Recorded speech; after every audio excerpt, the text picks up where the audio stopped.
Friends అదేవిధంగా 2 నెంబర్స్కి మనం కాసాగుని కనుక్కోవాలంటే అంటే దట్ మీన్స్ ఎల్సిఎంని ఫైండ్ అవుట్ చేయాలంటే ఫస్ట్ ఆ 2 నెంబర్స్ని ఫస్ట్ ఏ టేబుల్లో పోతున్నాయో చెక్ చేసుకోవాలి. నేను ఏ టేబుల్లో పోతాయని చెక్ చేసుకున్నాను, 120 450 నాకు 2 టేబుల్లో చెక్ చేశాను.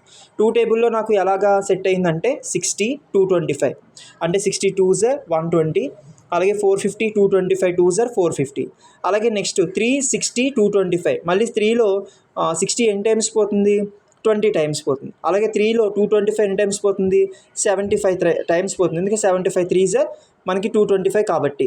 సో అదేవిధంగా మళ్ళీ ఇప్పుడు మనకు వచ్చిన తర్వాత 20 75 మిగిలిపోయినాయి. ఇప్పుడు 20 75 అనేది ఏ టేబుల్లో క్యాన్సిల్ అవుతుంది, 5 టేబుల్లో. ఇది 4 టైమ్స్, ఇది 15 టైమ్స్.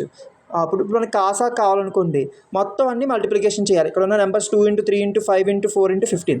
2 3s 6, 6 5s 30, 30 4s 120, 120 × 15 చేస్తే 1800 అదనమాట. సో ఈ విధంగా మనం ప్రాసెస్ని సాల్వ్ చేయాలి. అంటే ఏదైనా ఒక 2 నెంబర్లకి నాకు ఎల్సిఎంని ఇచ్చారనుకోండి, 2 నెంబర్స్కి ఆ 2 నెంబర్స్ని నేను ఏ విధంగా ఫైండ్ అవుట్ చేయాలంటే ముందు నీకు టేబుల్స్ తెలిసి ఉండాలి, లేదా అట్లీస్ట్ మల్టిప్లికేషన్స్ ఎలా చేయాలో తెలిసి ఉండాలి. తెలియాలంటే ముందు ఆ 2 నెంబర్లు ఏంటో మనకు తెలియాలి కదా.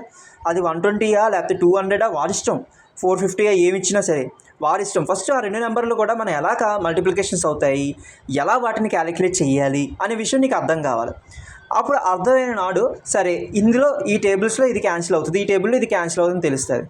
అలా ఫైనల్గా నీకు లాస్ట్ 2 నెంబర్స్ వచ్చినప్పుడు ఆ 2 నెంబర్స్ 4లోనే పోతుంది లేదా 2లో పోతుంది. అంతేగాని 4 15 అనేవి ఒక టేబుల్లో క్యాన్సిల్ అవ్వడం అనేది నిషేధం. అంటే అది ఎప్పుడు కూడా క్యాన్సిల్ అవ్వదు. అందువల్ల ఏంటంటే ఇలా ఉన్నప్పుడు ఎల్సిఎంని ఎలా ఫైండ్ అవుట్ చేయాలంటే ఈ విధంగా మనం క్యాలిక్యులేట్ చేసి ఫైండ్ అవుట్ చేయాలి.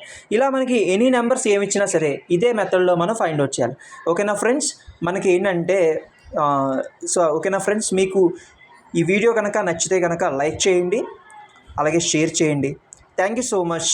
సో ఇప్పటిదాకా నా వీడియో చూసినందుకు, మీ టైంని కేటాయించినందుకు thank you so much friends.